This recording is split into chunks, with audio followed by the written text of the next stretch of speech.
Coucou. Bonjour et bienvenue sur la chaîne Data qui est Chouette. une chaîne dédiée à la présentation de services data. Je suis en compagnie aujourd'hui de Christopher et Ismaël. Ils vont nous présenter le Semantic Link dans Microsoft Fabric. On peut voir les différents workflows qui existent sur Fabric. Notamment, on peut voir qu'on a le workflow de data science, mais on a aussi les données et toutes les règles qui sont définies côté Power BI. Et aujourd'hui, on ne peut pas intégrer les deux mondes. Si un data scientist veut, par exemple, regarder les données ou accéder à des codes écrits à l'intérieur d'un report Power BI, comme un query DAX ou un truc de ce type, on ne peut pas. Donc, cette librairie, ça qui va mener, c'est une possibilité de faire ça maintenant. On peut actuellement, je crois, embedder un rapport Power BI dans un notebook dans Fabric, mais là, ce que tu dis, c'est que ça va encore plus loin. C'est requêter depuis un notebook un semantic model. Voilà, c'est ça. On va aller vraiment dedans. Et surtout, on va exposer toute cette information au data scientist qui peut profiter du travail qu'a fait déjà en analyse de données ou quelqu'un qui a créé un report. Et on pourrait même aller encore plus loin avec un data scientist qui fait une prédiction grâce à un modèle de machine learning et qui va enrichir, qui va ajouter de la donnée dans un modèle sémantique existant. Donc vraiment, boucler la boucle. OK, mais voyons, qu'est-ce qui se passe, comme on dit, behind the scenes, non? Qu'est-ce qui passe derrière cette intégration de Semantic Link? Et on peut voir que, en Power BI, on a plein de sources de données. Bien sûr, on peut prendre des données qui existent déjà en Excel ou qui sont sur OneLake. Et avec toutes ces données, on va créer notre semantic model, non? C'est la liste des tables, les measures, on fait la catégorisation des données et bien sûr, on crée les relations entre toutes les données. Et finalement, tout ça, ça va être exposé côté data science grâce à l'intégration de Semantic Link avec les concepts de Fabric Data Frame. Comme vous connaissez peut-être, dans le monde data science, il y a cette sorte de librairie pour pour accéder aux données de manière interactive, que c'est les data frames, et qui existent dans les deux mondes, hein, dans le monde de Pandas ou dans le monde de Spark, et on supporte tous les deux avec Semantic Link. Et finalement, on fait tout ça pourquoi? Pour avoir cette fonctionnalité sémantique dans notre notebook. On va avoir la capacité de faire des validations de données, de traquer les dépendances, les relations, tout ça. Et pour voir tout en plus de détails, c'est mieux peut-être voir un démo. Hein. Allons-y, Chris. Alors, on se retrouve dans l'interface Fabric sur un notebook qui est l'outil probablement préféré des data scientists, mais aussi peut-être des analytics engineers, qui est un nouveau rôle qui est en train de se démocratiser, qui est justement une personne qui a à la fois des compétences que l'on pourrait retrouver aujourd'hui chez un data analyst, et donc qui connaît très bien Power BI, mais avec une partie ingénierie, une partie justement organisation des données, organisation des processus qui peuvent amener à la création des modèles sémantiques. Alors là, dans mon workspace, j'ai un certain nombre de choses, notamment un modèle sémantique que j'ai déjà créé avec, vous le voyez, un certain nombre de tables, un certain nombre de mesures. Voilà, le cas d'usage ici est très simple et pas vraiment important. C'est sur la rentabilité calcul de rentabilité pour des clients. Mais voilà, globalement, on a un modèle sémantique tout à fait classique que l'on pourrait retrouver dans vos projets. Alors ensuite, on va donc passer dans mon notebook et la première chose à faire pour pouvoir utiliser Semantic Link, c'est appeler la librairie. Donc pour ça, il va falloir installer la librairie Semantic Link. Il y a plusieurs moyens de le faire dans Microsoft Fabric. Ici, on va l'installer à la main en faisant un pip install. Mais si c'est une librairie que vous utilisez beaucoup, vous avez la possibilité de personnaliser des environnements dans Microsoft Fabric de façon à ce qu'il y ait un certain nombre de librairies qui soient déjà préinstallées sans que vous ayez besoin de les installer. Alors ici, dans cet exemple que vous retrouverez sur GitHub, je vais utiliser un certain nombre de librairies qui ne sont pas incluses. Et comme à chaque fois que l'on installe une nouvelle librairie, en fait, ça redémarre la session. C'est pour ça qu'ici, je vais installer à la fois Semantic Link et d'autres librairies que l'on ne va pas forcément creuser sur cette démo. Et ensuite, la deuxième partie, c'est d'importer la librairie. Donc, c'est cette ligne 5. Donc, pip install Semantic Link, import SEMPy. SEMPy, c'est le petit nom de code de Semantic Link. Et ensuite, on est prêt à travailler. Alors, la première chose qu'on va faire, c'est qu'on va lister tous les datasets qui sont dans notre workspace. Et c'est très simple, il suffit de faire fabric.listDataset. Et là, vous le voyez, on a la liste des datasets avec leur ID, l'heure de création et aussi l'heure de dernière mise à jour. Donc là, déjà, on voit qu'on pourrait faire des choses. Par exemple, on pourrait exécuter un notebook tous les midis pour s'assurer que toutes les updates de nos notebooks ont bien fonctionné. Et s'ils n'ont pas fonctionné, déclencher une alerte ou faire quelque chose.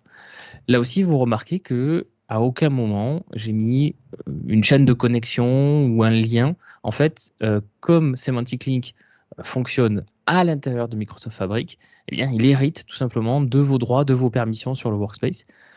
Et donc, voilà, il n'y a rien à faire, c'est automatique. Vous n'avez pas besoin de connecter quoi que ce soit. Donc là, dans mon workspace, je vous ai montré des modèles sémantiques, mais en fait, j'en ai d'autres qui existent dans mon workspace. Là, maintenant, on va venir creuser un modèle sémantique particulier, le Shorn model. Et donc ici, ce que je vais faire, c'est que je vais lister toutes les tables de ce modèle sémantique et je vais également inclure les colonnes. Tout simplement avec la fonction listTables où je passe le nom du modèle sémantique. Et donc là, on obtient, alors comme j'ai demandé de lister toutes les colonnes, on obtient un certain nombre de lignes. En fait, on peut s'apercevoir que dans la colonne name, j'ai deux tables. J'ai une table churn et puis j'ai une table churn clean. Alors là, on n'est vraiment pas sur un modèle sémantique qui est très propre, mais c'est pour vous montrer un exemple. Et ici, vous avez donc la liste de toutes les colonnes qui sont dans le modèle sémantique. Donc ça aussi, c'est déjà un premier point. On a la liste des datasets, la liste des colonnes, la liste des tables. Et bien évidemment, on peut aller un petit peu plus loin puisqu'il n'y a pas que des tables et des colonnes dans les modèles sémantiques. Avec liste mesure, vous allez pouvoir lister l'intégralité des mesures.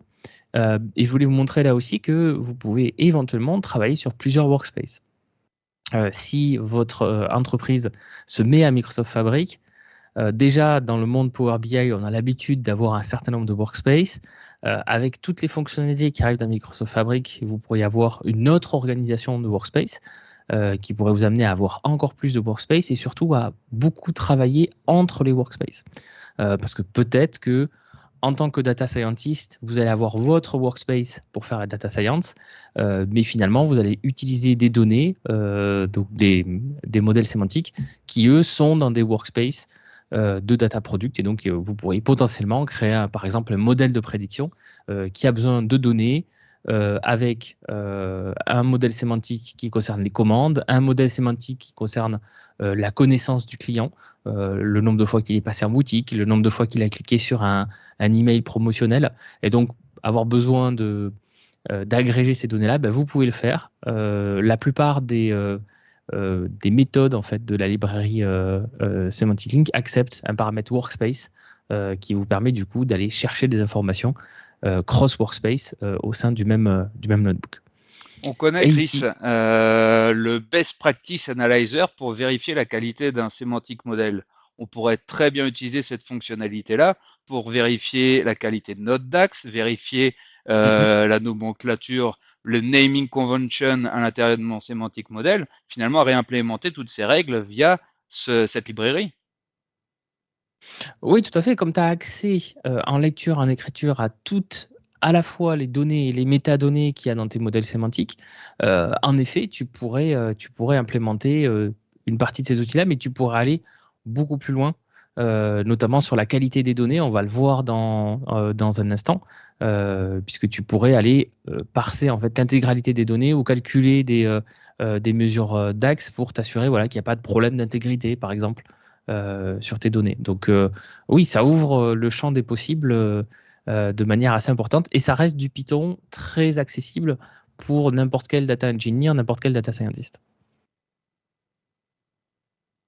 Donc là, ici, on peut le voir, j'ai listé mes mesures. Alors dans ce modèle, j'en ai que 2 et je peux voir le code DAX de ces mesures, éventuellement si les mesures sont dans un dossier ou autre. Enfin voilà, j'ai vraiment accès à toutes les métadonnées. Donc là, on est vraiment sur la partie métadonnées, c'est-à-dire quels sont les datasets que j'ai, quelles sont les tables que j'ai, quelles sont les colonnes ou les mesures que j'ai dans ces modèles. Mais on peut bien évidemment aller lire les données. C'est principalement ce qui intéressera le data scientist, d'aller chercher la donnée qui a déjà été nettoyée, qui a déjà les bonnes notions business, parce que voilà, des notions comme un taux de churn ou une moyenne de commandes, etc. Vous pouvez avoir en fonction des sociétés des moyens un petit peu différents de calculer, ou un utilisateur ou un client actif. Ça ne veut pas dire la même chose à travers toutes les entreprises. Donc toutes ces données-là, elles ont déjà été nettoyées et préparées par les data analysts. Et donc, en accédant directement aux données du semantic model par un data scientist, on va pouvoir utiliser ces données qui sont déjà raffinées. Ce qui arrive souvent, hein, ce qu'on croise souvent chez nos clients, ce sont des data scientists qui reviennent au point d'origine de la data, peut-être le data lake, peut-être des systèmes externes, et qui refont tout ce nettoyage, tout ce calcul de valeur métier une deuxième fois, juste pour entraîner le modèle de data science. Et bien ici, on va pouvoir utiliser le même modèle, les mêmes données, et donc économiser du temps et augmenter la fiabilité des données. Et il y a une chose qui est importante de dire aussi, c'est que souvent, les data analysts, ils connaissent mieux les domaines spécifiques desquels ils travaillent, donc ça peut servir pour partager ses connaissances, non? Oui, tout à fait. Le data analyst, il est en général au plus proche du métier, et le data scientist n'a pas forcément ses connaissances. Ou il faut dire aussi que les métiers évoluent, vos processus internes évoluent, et qu'une définition d'une mesure peut changer. Voilà, quand on est sur des projets avec des cycles de vie de plusieurs années, eh bien, le data analyst va modifier sa mesure pour que le rapport qui est utilisé par les équipes métiers soit à jour avec la nouvelle définition.